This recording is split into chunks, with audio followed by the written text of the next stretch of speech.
Podcasting from parts unknown, it's Tales from a Dive Bar. And with us, we still have Nissa, our one sober friend here, who's going to try to keep the train on the tracks, so to speak. And we have a new guest. Make some noise for Eric. All right, so how the hell do you guys know each other? Like, what's the whole deal? What's the skinny? Give us, like, when you guys first bumped into each other. It sounds like it's more of a dive bar story. I used to watch Eric play hockey. I was a hockey player, but I played inline, and he was a goalie. He played ice hockey. And I'm going to tell everybody out there, he was fucking amazing. It was like poetry in motion.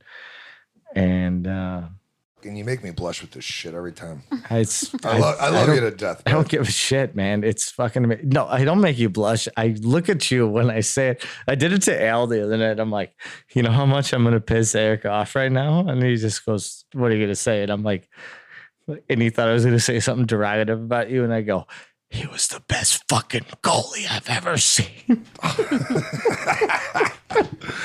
So well, anyway, I I'll let you sentiment. take the floor, man. Tell us the whole story. I mean, we met through different ways, but I used to watch you play hockey when you were. We're still in kind of a small town. I mean, I went to Naperville North. You weren't far away. Yeah, I was gonna say I saw you when you were at North. Yeah, so I mean, I don't know, grew up playing hockey, man. I got really lucky. My dad passed away when I was 10, but my mom worked her balls off, keep me in that sport. So up to a certain point until I totally turned into a degenerate, which is what. I'm the product of now. But before that, I worked really hard at hockey, and I really loved hockey. I still love hockey. It's one of the coolest sports in the world. I think everybody should get their kids involved with it. I think having positive male influences around you, super duper important. Having a good coach, having a good team by you, learning how to be on a team, learning how to work with other people. That was all really important. Getting good at it was just a byproduct of being there enough. How long? When did you start?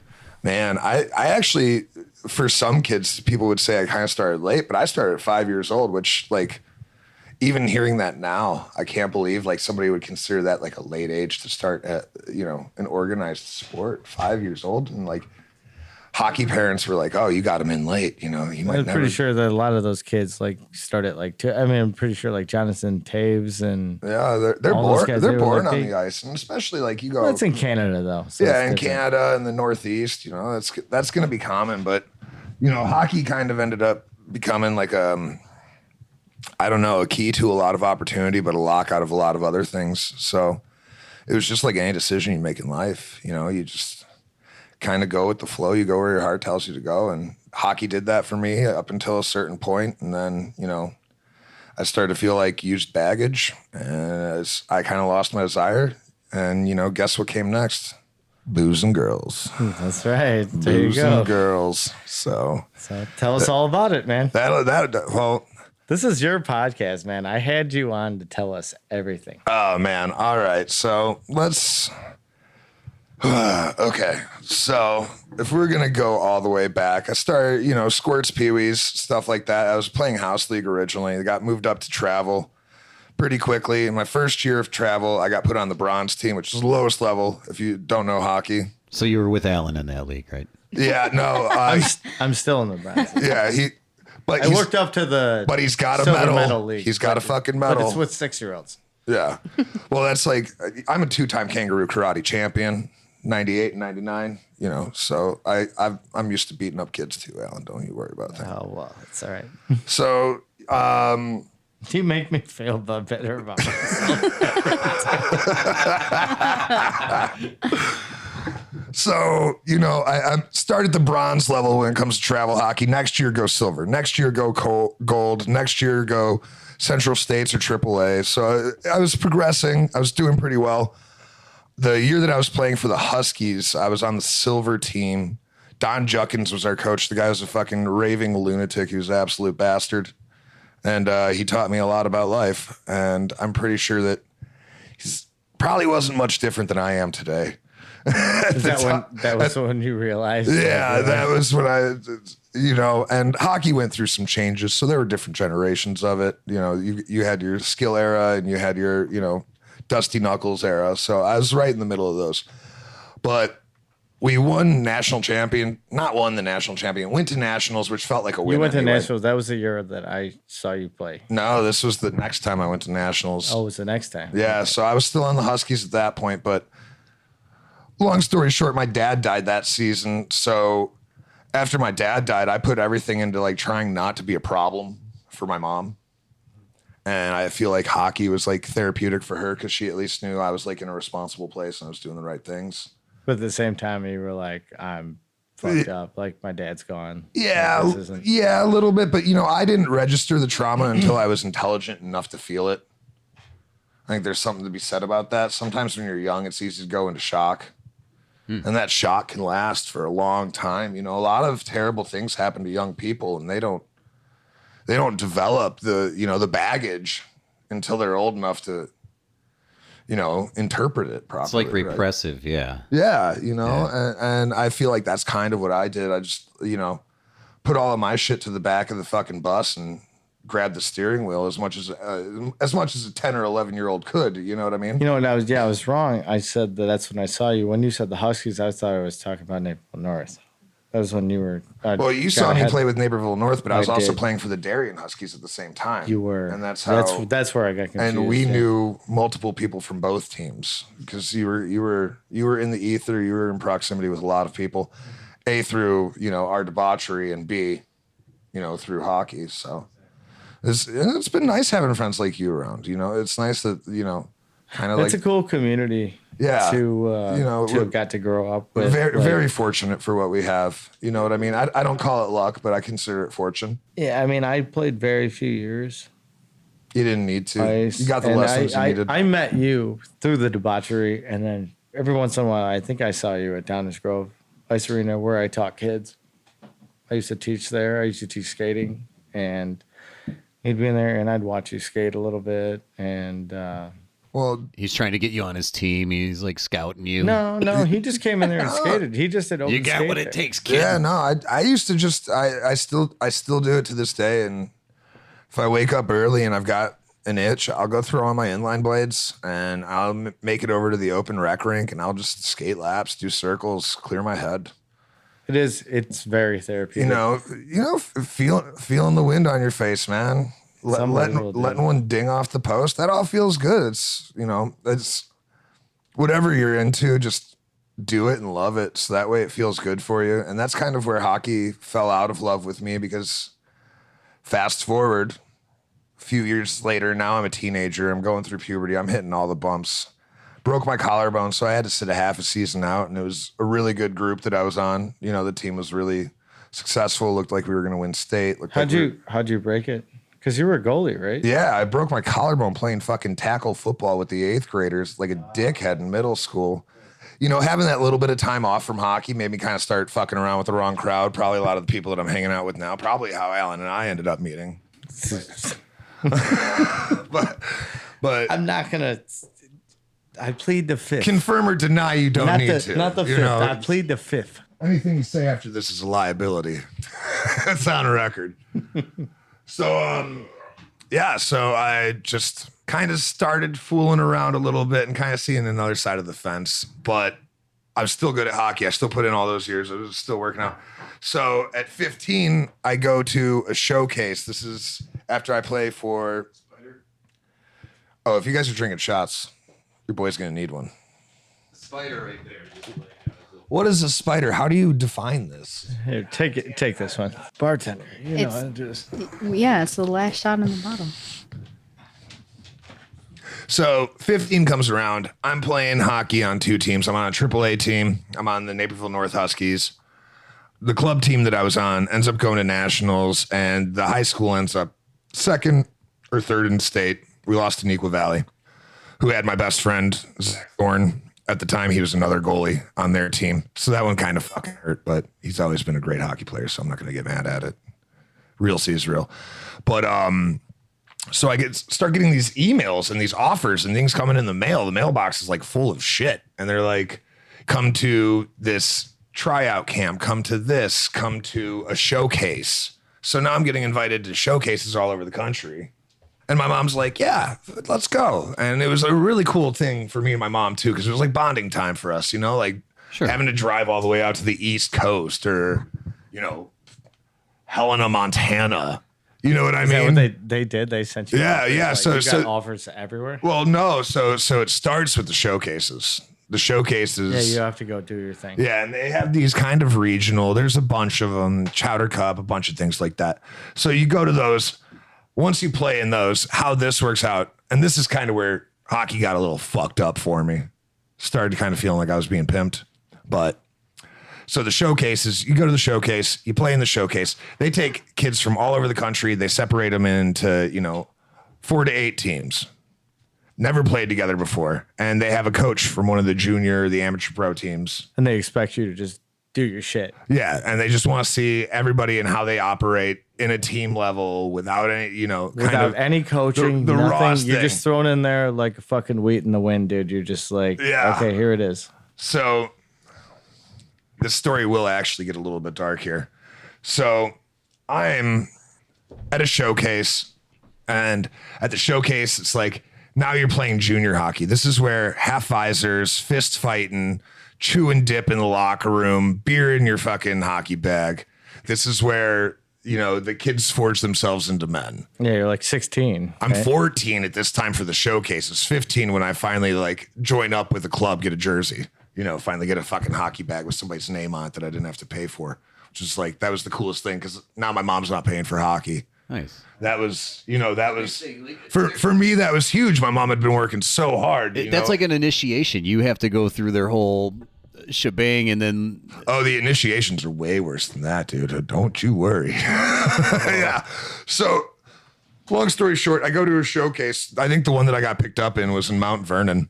So, a team, the Helena Bighorns, takes interest in me. They're in the North American Hockey League. They're considered Junior A, Tier 1, Tier 2, depending on what season that you're playing. So, they pick up my rights, and I go out to their tryouts. So their first tryout is in Orland Park, I believe, because they're doing regional tryouts before they have their main camp tryout. So I get a kick on the back of my ass because the goalies, it's a 3-period game, so if you have 3 goalies on each team, each goalie plays 1 period, right? So I'm the youngest goalie. They throw me out first. So I'm done. I'm done playing. I'm just sitting on the bench looking like a dick. You know what I mean? Just fucking talking shit to people like, oh, yeah, where are you from? Cincinnati. Oh, yeah. Yeah, well, you're an asshole. You probably like the Bengals. Fuck you. Oh, dude, I love being on the bench. If I could be a professional backup goalie forever, I would. It's the greatest. Talk this shit to people. Yeah, it's just the greatest job in the world. It's basically what I am now. I'm literally Nels's backup goalie. Hell, you might be. Yeah. Yeah, I'm fine sitting in the wings. Call me in when you need me. Go on, though.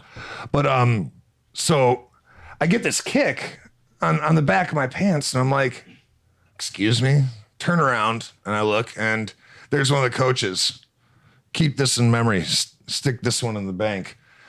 His jacket says Mass Maple Leafs, and then on the other side says Providence Bruins. Providence Bruins are that's right below Boston. AHL. They're in It's an like affiliate. the farm league for the Boston Bruins, right? Yeah.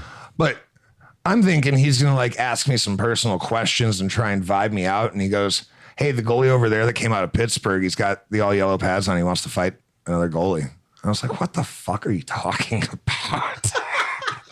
Are you kidding me? Yeah. And I was like, I don't think I'm the guy. But there's only one other goalie on the bench. And this other goalie is he's 20 years old. So he's basically fucking broken as far as I'm concerned in this age group. You know what I mean? How old was that guy from fucking The guy from Pittsburgh ended up being Pittsburgh. 19 years old. So I'm sitting here, I'm 15 fucking years old. And So somebody's, you're 14, Yeah. you said? and this somebody's fucking kicking guy, me on the seat of the fucking pants. And he's like, you got to go 14-year-old fuck, go fight fight this this guy. guy. So the fucking puck gets deflected out of play. And the coach looks at me and goes, you going to do it or what? This kid's already out there in the middle of the rink, didn't even bring his gloves or his helmet, just went to the center of the fucking ice. And I'm sitting there, I'm still, I don't know if I have the same ambitions as he does. And the kid looks at me and he goes, they're testing you. They want to see if you'll throw down for the team. Doesn't matter if you win or you lose, but I wouldn't go in there without being angry.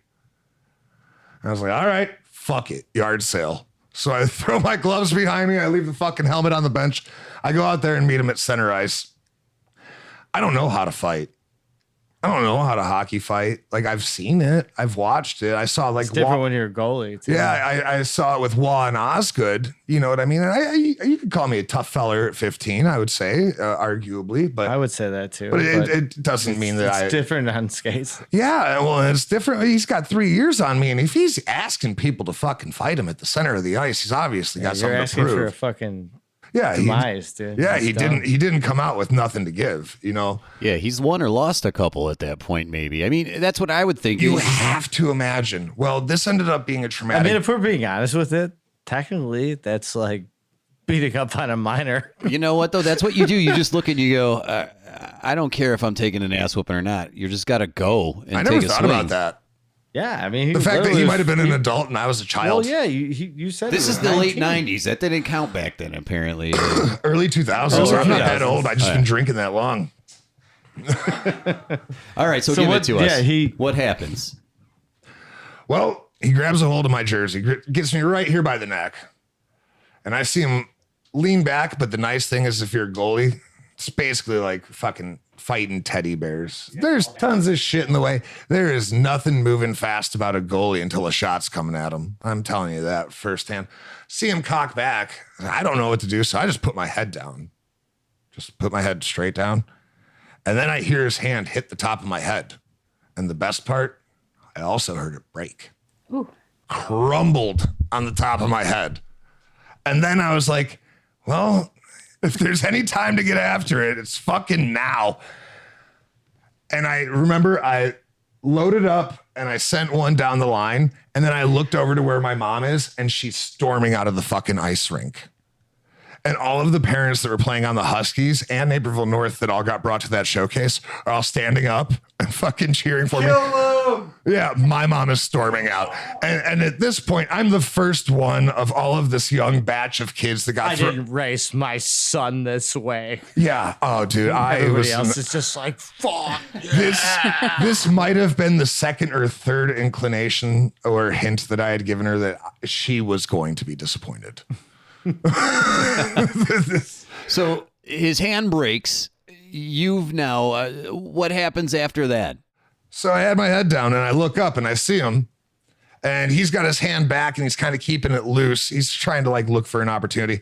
And I say, I look over, I see my mom storming out and I was like, well, now I can't disappoint her, which is like pretty much paramount in my mind. Like, so even if I lose, as long as she doesn't see it, I don't give a shit. And I think that's why she was leaving too, because she maybe thought I was a little bit of a pussy.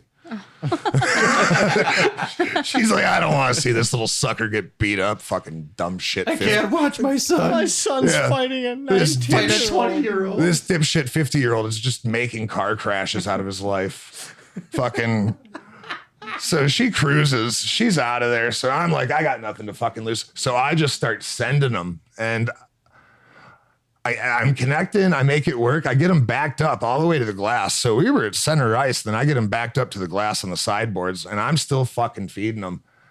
Refs end up breaking us up because neither of us would go to the ground because I ended up having them pinned on the boards. And the refs break us up and me and him give each other a hug and a pat on the ass because that's hockey culture, you know. Were you as tall as you are now back then? Damn near. Yeah, I was gonna say, I because haven't you're a big grown. boy. I mean, you're tall. How tall are you? I'm 6'4", but I haven't grown since freshman year. I was gonna say, As soon as I started drinking and smoking. that was it. Once I lost my virginity, I never grew again. And he stopped playing hockey. But I kept trying for a little bit though. But you were, yeah. I was gonna say, I remember you always being tall. So Yeah, I got blessed with big boy stuff. I mean, my mom was a 6-footer. My dad was 6'3". My mom's brother was 6'7". My dad's father is 6'4". I mean, I got it in me, but I'm medium, normal, big. did you after that? So you got another calling after that. Oh yeah. So I fucking tore this kid up and we like shook hands, patted him on the ass. And then a side of his scalp just fucking fell off. He ended up he missed the whole tryout. He had to get his fucking skull stapled. So he wasn't going to main camp. So you ruined his career. Probably. I ruined that season, but the guy didn't go back on the ice for the rest of that tryout and didn't get invited to main camp. Main camp is actually where I ended up flopping out because it's in fucking Montana. I don't know if you guys know anything about Montana.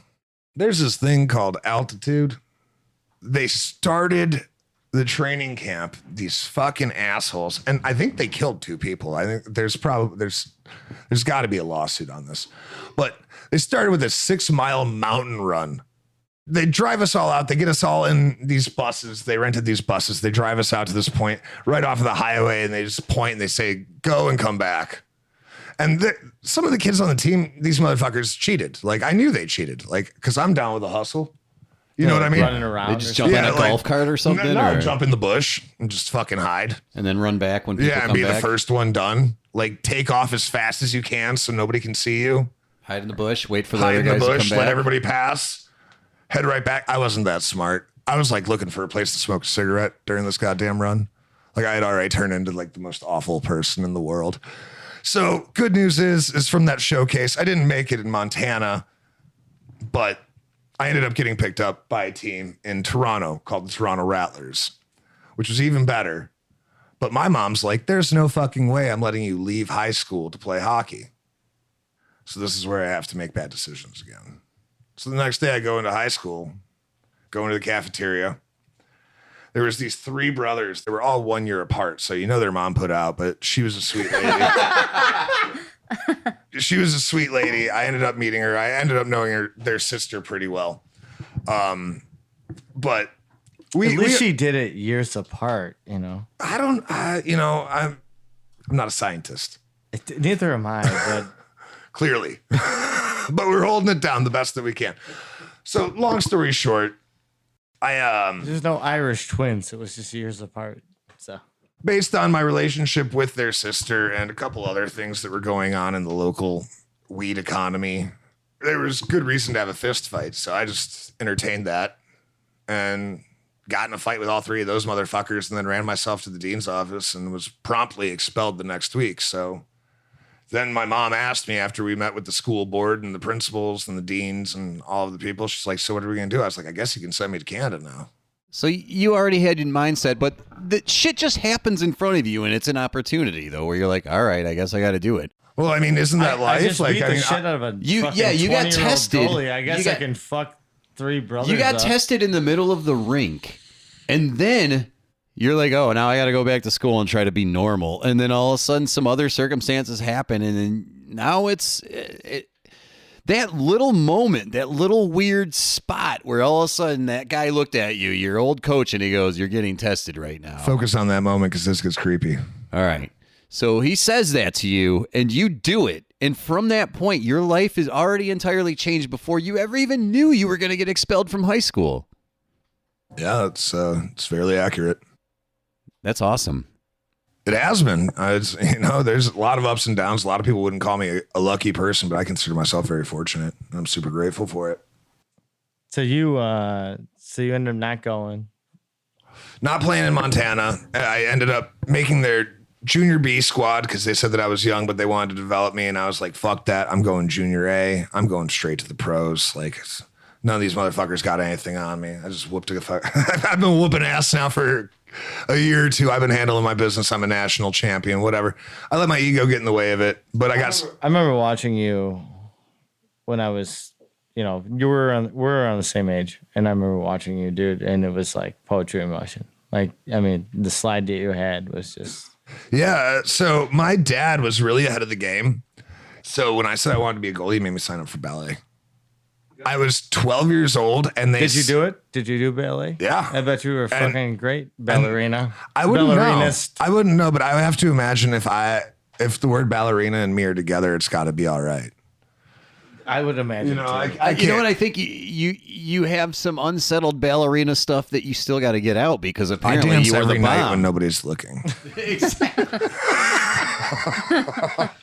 I'm still incredibly flexible. I can get my legs stuck behind my head. So, so my father, like you were saying, he signed me up for ballet, and then I was 12 when I decided to be a full commit goalie, which was late to become a full commit goalie too. But I was 12 when I decided that. He sent me to Guelph, Ontario. Really? Yeah, and So I'm flying on planes alone at 12, eating my like McDonald's fucking plane meals and bullshit. That was back when you can get a McChicken at the airport for $1.25. Now it's $845. Yeah, my dad would give me $20 and be like, "Here, you're going to another country," and I'd be like, "Sweet, figure it out, motherfucker." Yeah. So they sent me off on that bullshit, and that's where I learned the French Canadian butterfly, and that was what Patrick Waugh was using. That's right. In the era, and that really changed it because like you had Hasek and you had Waugh, and Hasek was the end of the stand-up goalie, which ended up being more of a fall-down goalie. He was one of the. Explain it to us in more technical terms. Like me and Nissa were like the first time trying to hear what was it, the Canadian or Spanish butterfly. I'll explain it for him. Even French butterfly is basically like you're able to slide. Okay, so you got a wider stance. Yeah, I can be a little more concise on this. So hockey used to be played with skates that didn't have solid boots, sticks that didn't fucking bend, wood sticks, everything like that. So in tradition, the goalie also didn't have a fucking helmet. So going down to your knees was like suicide at that was point. Batshit insane. So I'm playing in the late 90s and the early 2000s where stand-up goaltending is filtering itself out. So this guy named Lefebvre out of Montreal, or one of those fucking frog places in Canada, started developing pads and building pads differently and running these goalie camps. Because now goalies had masks. Okay, here, sure. So now goalies could go down to their knees and slide. So it's all a process of pivot motions and cutting down angles instead of standing in between these pipes and just trying to get in front of the puck. You're using your angles and you're using your slides, and it becomes a much more mechanical process. So there were stand-up goalies, and then there were go-down goalies. Like, there were French Canadian butterfly goalies. Patrick Waugh was a butterfly goalie. My dad saw that and saw him kicking ass because, I don't think my dad was really interested in hockey until I got interested in hockey. But once he did, he really took that he focused on it. And, he was a pretty efficient person. Upstairs, his faculties were pretty good. So, was he a hockey player or did he? No, but he was. I still get compliments about how intelligent he was to this day, and I never even got to know my father as a man, so I never got to have an intelligent conversation with him. But how old were you again when he passed away? I was 10. You were 10? Okay. I was 10, but he put me in that camp. Okay, that camp is how I ended up being kind of ahead of my time here locally. This all transgressed. Now I end up in Canada, and hockey's going good, get picked up by a couple minor league teams. And in between all of that, I won some fights, lost some fights, broke some hearts, had my heart broken, been drunk a couple times. What was your more memorable time of being drunk and really, I guess, screwing it up in Canada? Oh, dude, my last night there. I don't think I'm allowed back in Canada, actually. This is a legitimate fact. They banned you? Kind of. Well, no, they'll take me back, but I'm not going to get to do anything I want to. The last night they offered to renew my contract, and we're living in Shelburne, Ontario. So it's an old elementary school, but the town got so small that it didn't have enough students to keep the elementary school open. So my hockey team just bought it up for pennies on the dollar off the fucking city. So they turned all of the classrooms into the dormitories. So, they'd keep 8 of us in each classroom, split, subsectioned into 4 areas. We would get up to some shit out there. This was fucking blast. But my most memorable one. So it's my last night there. I just got done with rookie training season. I was a veteran on the team. I had already been playing up there for a season and a half. So we're shaving the kids' heads and shit like that. And they renewed my contract. They offered it back to me. And I didn't get to play the next season for them. I ended up in Idaho. This is the fucking story why.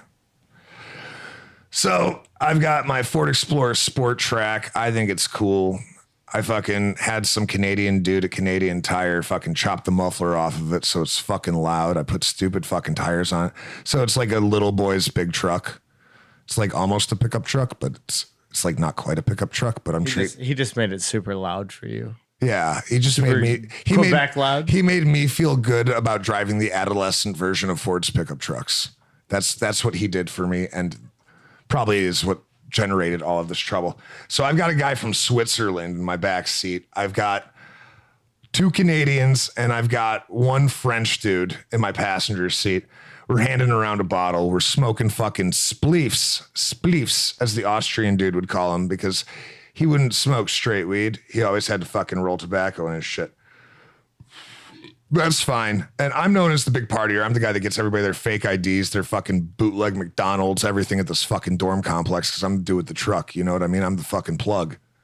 So everybody knows that I just got my contract renewed and then I just finished out rookie season.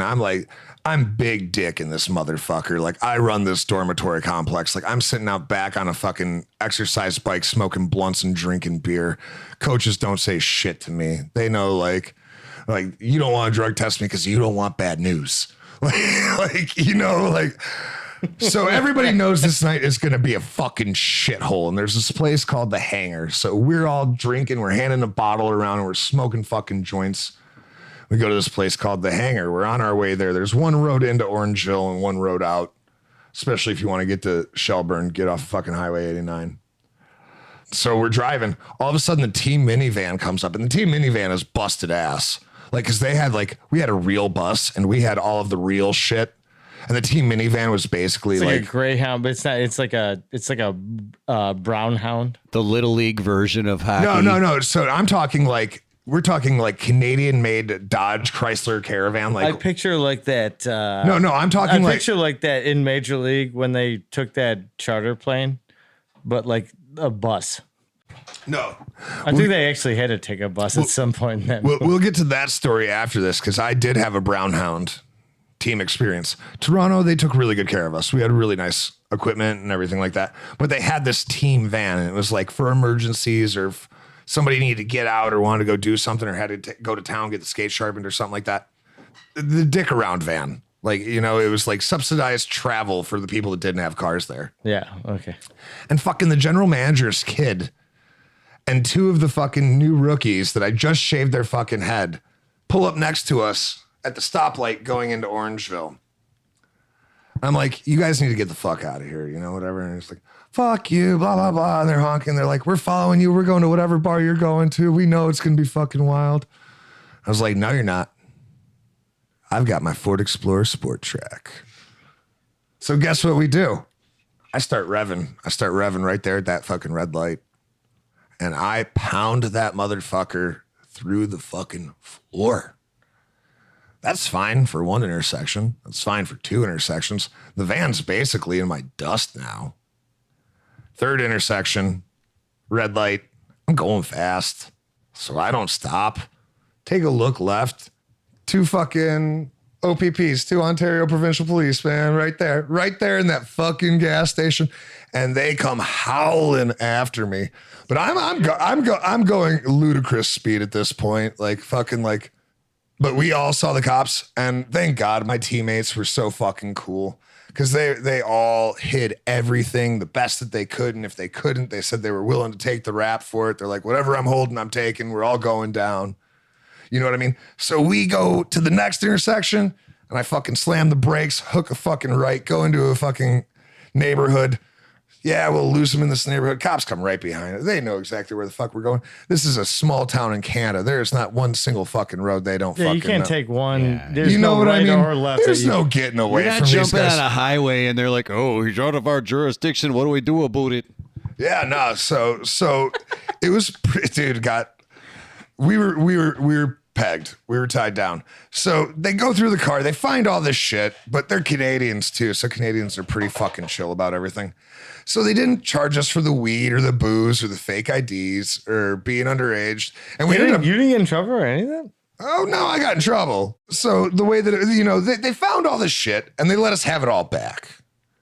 And I'm sitting in the back of the cop car. He's like, dude, I'm going to impound your car. You're fucked. We found all your shit. At least you're lucky. Your friends love you. They all owned up to it, said it was all theirs, this, that, and the other thing. I was like, well, that's nice. Well, guess what we did a lot of when we were living out there in the fucking boonies? Because we didn't have an internet connection. We had like a limited satellite. So we just played LAN Counter-Strike against each other all the fucking time. Nice. That's fun.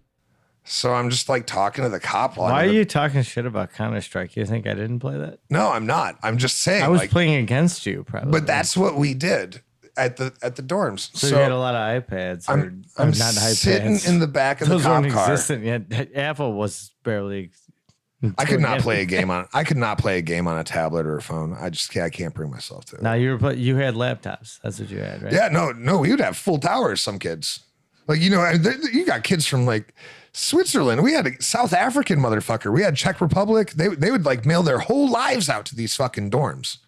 We were living this life, dude. So how does this correlate to you guys getting rolled really hard though for the whole speeding? Yeah, so this is what I'm getting to. So I'm sitting in the back of the cop's car and we're talking and he's like, dude, you are fucked. I'm going to fuck you. Blah, blah, blah, this, that, and the other thing. And I was like, oh man, well, it's all right. I guess I'll go back to the States. He's like, you ain't going to be allowed back in Canada, this, that, and the other thing. And he's writing a litany of fucking charges up on my ass. And I was like, dude, I just want to take the boys back home and play Counter-Strike. And he like fucking stops, like, turns around, he's like, you play CS? And I was like, yeah, dude, patch 1.6, bro. So he writes me a reckless driving ticket and an underage alcohol ticket and lets us slide. We all go to TJ's hangar, end up drinking. Fucking send me an invite, dude. I see him the rest of the fucking night too, because he's off duty security for the goddamn bar too. Totally cool situation. But guess what I got to do? I got to get out of fucking Canada by like tomorrow anyway, because I have to be back home for other tryouts and shit like that. And I want to see some broads that I've been talking to on fucking MySpace. So I'm out of town the next day. So I just don't bother going back to Canada. I love how he said that. I want to see some broads I've been talking to on fucking MySpace. Just a reminder, if the cop looks like he's MySpace age, you can use the Counter-Strike reference to maybe get a get out of jail for the night free card. Only version 1.6. The only time I ever got to finger a girl was because of AOL Instant Messenger. So I love how he dropped the MySpace thing. I love it. Dude, I loved AOL Instant Messenger. That's how we did it, man. Why are you looking at me like that, Nissa? This is the only time you've ever got to finger a girl. It's the only time Someone ever. sounds fingered. Ever. He's No, it's never just done it before. since, It's just- ever. Like, Not one ever. even when you guys dated, you're like, Trying wait to a make second, you- why won't I was this? trying to make you feel That's better. never I know happened. you're sober, but Jesus. That never happened. And Never you're like, happened. Have You some you fun. should have known his AOL screen name at I that guess. point. Missed out. You know what? You want to know what it was? It was Alien Iceman 88. You want to know mine? This is fucked. Oh, My yeah. crease. What? My crease. My crease? How do you spell that? My mom made it for me too. Oh, my yeah. God. Well, you know what? It was your crease. Hockey. Yeah, that's right. It was because she was thinking about hockey. She never thought about like Like there's a crease somewhere. she didn't think about all of the she wanted other. to say my son's crease, but She didn't think about the implied humor in it. When That's pretty when it funny. was my crease, it was because like when you're a goalie, you stand in the crease and you're supposed to own your crease. So she said my crease, and like everybody's like, look at your butt crack. I was like, whatever. it took me a second to get it. And then and she's I like, fucking no, like it's my hockey, little so- hockey player right over My little boy. little Look at goalie him. outfit here. Would you look at him go? We haven't gotten him a helmet yet, but we're going to try. You can tell when I didn't have the helmet on. All for right, sure. so the Counter-Strike thing wears off. You're getting ready to go back to the States. What the hell happens after this? All right, so from there I get picked up in Idaho, and I play. This is a fucked up coincidence too. I play for the Toronto Rattlers, right? So now I'm done playing for them. It was their inaugural season in the Greater Metro Hockey League. So I go to the Western States Hockey League, and this is like where people go to get beat up or die. But I thought it sounded like a good time, and I didn't feel like traveling on my off season to go try out or work out too hard. Yeah, you just feel like, fuck it, I'm going to go there and just... Well, it was, dude, I whatever happens, happens. had an open contract. Like basically for the rest of my junior career, I didn't try out. I just had teams and relationships with coaches or trainers where it was like, yeah, we'll take you. Like, you know, I always had an open door. And, you know, I didn't apply myself as much as I could, but end up in Boise. Boise's a whole other shit show. This is a fucking great story too. But I end up playing for the Toronto Rattlers originally.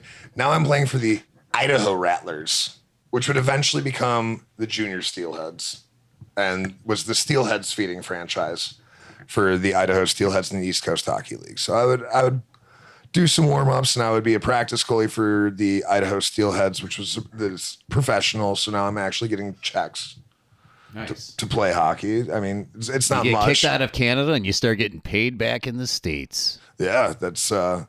What were they paying you? So it was mostly in subsidizations. So like they gave me a stipend for my living quarters. You're basically just getting a per diem. So you got a free internet connection so you could keep hooking up with the MySpace hose. Yeah, dude. Yeah. It was like a place shout out Terra Tank. Nice place meeting to you. live and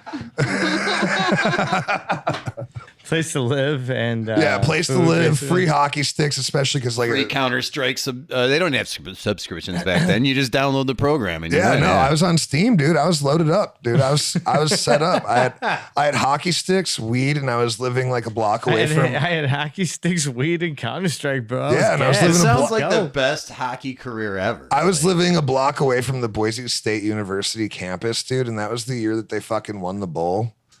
And you will not What bowl? The fucking whatever Aurora fucking Bowl? whatever shitbag bowl they put, The fucking Minute Maid. whatever Mormon bowl they got. Minute I Maid just fruit remember punch bowl. everybody was really excited, and I like being excited with excited people.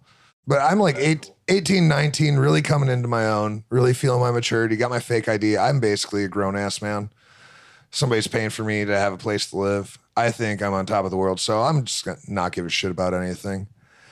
While I'm living up there, I brought my best. So they asked me that, you know anybody that's good at hockey? And I was like, well, yeah. And they're like, but like on this level. And I was like, yeah, for sure.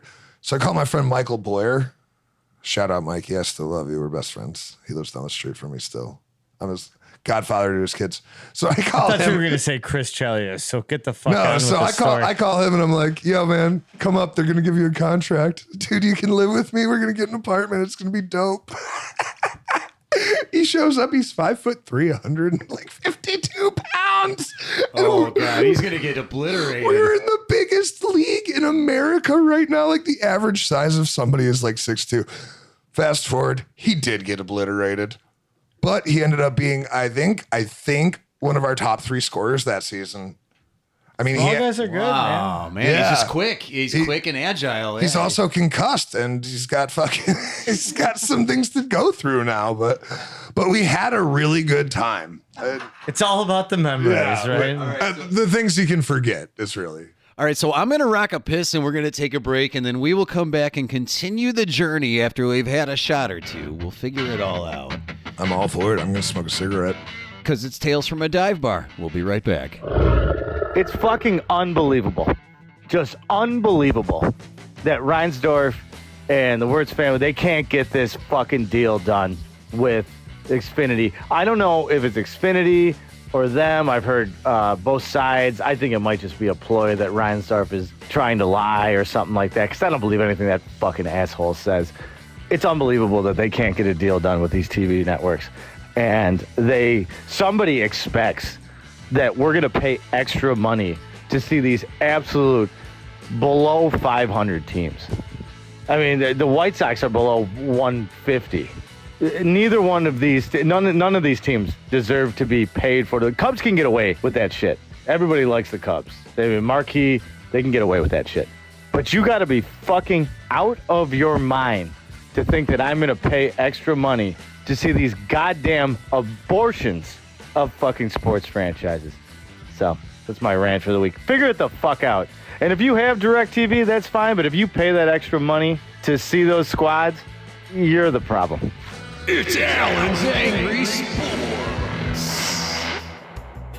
Hey, what's up? It's JD, and One Body, One Life established their clinic as an alternative health and wellness cannabis clinic to help their patients heal and reduce their chronic medical symptoms in a natural way using cannabis as their medicine. If you experience headaches, migraines, aches and pains, and inflammation, contact One Body, One Life today. Maybe you have stomach issues related to nervousness, stress, anxiety, PTSD, or depression. No matter how intense or minor your symptoms are, You may qualify. If you have trouble sleeping at night, experience restlessness, the doctors at One Body One Life can help get your provisional medical cannabis card in as little as 24 hours. I use them, and the process was simple. To see a list of qualifying medical conditions, go to onebodyonelife.net. One Body One Life conducts telemedicine patient evaluations throughout the entire state of Illinois. Cannabis is intended for adults 21 and over and can impair cognition that may be habit-forming. Do not operate heavy machinery or a motor vehicle while under the influence of cannabis. Void in states where prohibited and may carry significant penalties based on jurisdictions or under federal law for the time being.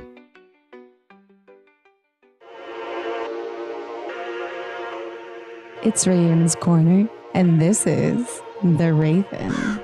It's October 2024, and yes, we most definitely are going to tout The Raven by Edgar Allan Poe. Not just the poem, because I personally want to recommend having a whole body experience. Do you really want to experience Edgar's The Raven? I know you do. Please do yourself a favor and click the links attached to this episode. There are two people who can ultimately transport you into his poetry, and they are dead, and we must honor them. Christopher Lee and James Earl Jones, R.I.P. Nothing can maximize words more than a voice, and we want these words, these voices, to chill your bones.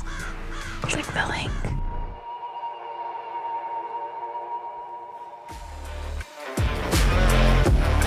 Thank you so much, Alan, for Alan's Angry Sports. And of course, Raven mentioned a few links. Be sure to check them out at talesfromadivebar.com. And with that, the story continues. So, let's see here. Give us your best bar story. Oh, man. There's no such thing as a best bar story. There's just the worst bar stories. But, Exactly. But, I don't know. Maybe this will give you a little bit of insight into how I end up employed at every fucking shitty bar you've ever been to and have open season on work wherever I need to go. So there was this bar called Ironside, right? I was working at Blue Sushi at the time. I started working for a flood and fire company after Hurricane Harvey. Decided I was going to get back into the bar game when I got done with that. Had a nice little paycheck from that money. So I decide, get back into the bar game. And then I get offered a job at Blue Sushi. I build their whole bar for them, design their bar, get everything fucking organized for them, run their bar program. It's pretty cool. Works out for me. And then one day I just quit. Didn't want to do fucking bar shit anymore. So why'd you do that? You're just like, so I built a couple bars and I didn't get paid the way that I wanted to get paid. I was going to say, was it like a pay? It was financial. Nah. So I started working for a fucking truck company. I became a recruiter and dispatchers. And it was for a Lithuanian company. I had to fist fight the boss in the fucking parking lot one day for my fucking paycheck. It's fucking wild. You want this paycheck? Yeah. You come through me, motherfucker. Yeah, they're really different. Paycheck go through me. Yeah, Europe is riding on a whole different wavelength than we are. But long story short, I get sick of fist fighting in the parking lot for my paycheck. So this Lithuanian girl, Paula, shout out to Paula if you ever hear this, sets me up. She's like, I'm bartending at this place in fucking the city on Wells Street. Well, I used to work at Wells Street, so I know all the fucking bars there. It's called Ironside. So I'm like, all right, what time do you need me there? She's like, she didn't cough, by the way. He's smoking weed. Sorry. She was at the truck stop behind you. No. So I'm like, what time do you want me there? She's like, Lithuanians don't cough from weed. We don't cough from weed. This girl, Paula, this whole relationship's a whole different thing that happens after this. So I show up at 4 o'clock, 5 o'clock when they want me to. I order some food. I showed up a little bit early. I ordered some food. And this girl is completely getting overserved. And at 4 o'clock in the afternoon. Yeah. This is at Ironside. Yeah. Their whole walls are lined with copper and metal. So it looks like the inside of the hull of a ship. Like that's their whole concept. So I'm like looking over my shoulder while I'm eating this burger and drinking a Coke because they don't even know that I'm supposed to be working there. I'm waiting for Paula, who's apparently management. She's not management. She's just a fucking liar. But She's supposed to be there at 4 too. She doesn't ever show up. I never see her for this shift. Long story short, though, this girl at the fucking table right behind the bar is getting overserved, and she starts turning green. And like, I've been around this long enough. I know what's going to happen. This lady turns. It rhymes with Amit. Yeah. And she tries not to hit the table full of her friends. So she's already parked in the corner by the wall, turns to the wall, pukes on the wall. It all comes back on her. And this is projectile. So she just absolutely covers herself in puke. I'm not an employee yet. I'm not on the clock, but Let's just say her ship had sailed. yeah. Everyone's screaming at the bartender, Nissa, why did you serve her that last vodka shot? Yeah, I forgot when you worked at Ironside. Jesus. I knew that's what it was. And that's when this is like, this is where I got to go ahead and turn a leaf. I'm just tired. What happened? It's actually funnier because the manager that I was supposed to meet was actually named John, but she told me that I had to go in there and ask for a Bruce. There's no fucking Bruce that works there.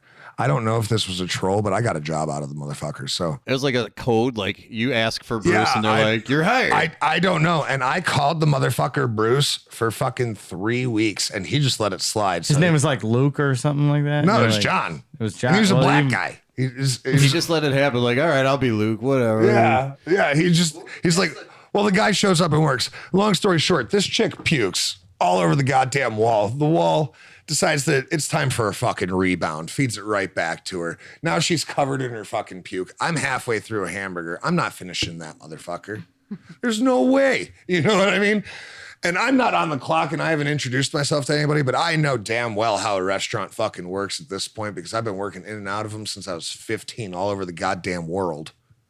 So I just get up, push my food to the fucking edge of the bar, give it back to Bruce, fucking Bruce, who's not Take Bruce. my food, Yeah. Bruce. I'm like, I'm done with this. I That's an walk in ELO back and joke. I go get a fucking mop bucket. I run out, get hot water in that motherfucker because I find the fucking slop sink. Load the bucket up, get out there, start washing the wall, take the girl into the fucking bathroom, have her friends fucking clean her up.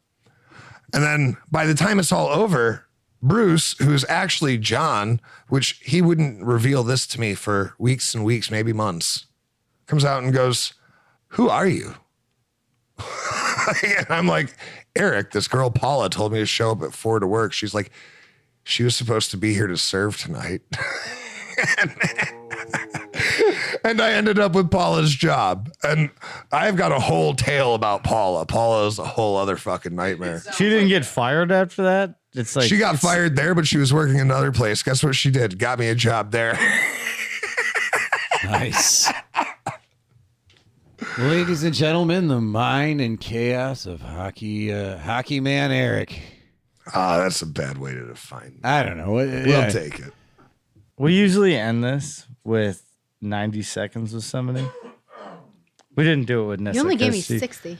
90 seconds of what? Did we do 90 or 60 with you? It was Did we do 60. It's a minute. Yeah, here, It's I'll a give minute, you a timer. What are we doing a minute for? You get to say whatever on your mind, and it's all yours for a whole minute. Are you ready? Yeah, we got 60 seconds with Eric. Go ahead.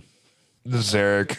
I'm over here at Tales from a Dive Bar giving you the Dive Bar Diary. I've worked in bars all over the world, all over the country. I played hockey everywhere that I can. And all I'm going to tell you is that just try and stay positive, stay healthy, be good, be kind to one another, figure out your fucking problems. Try not to fucking drink too much, but if you do, at least have fun when you're fucking doing it. I want everybody to be good and really appreciate the fact that you have each other. And wherever this goes, whoever hears this, however the airwaves make this make sense, I'm glad that I got to do it. I had a fucking absolute blast here.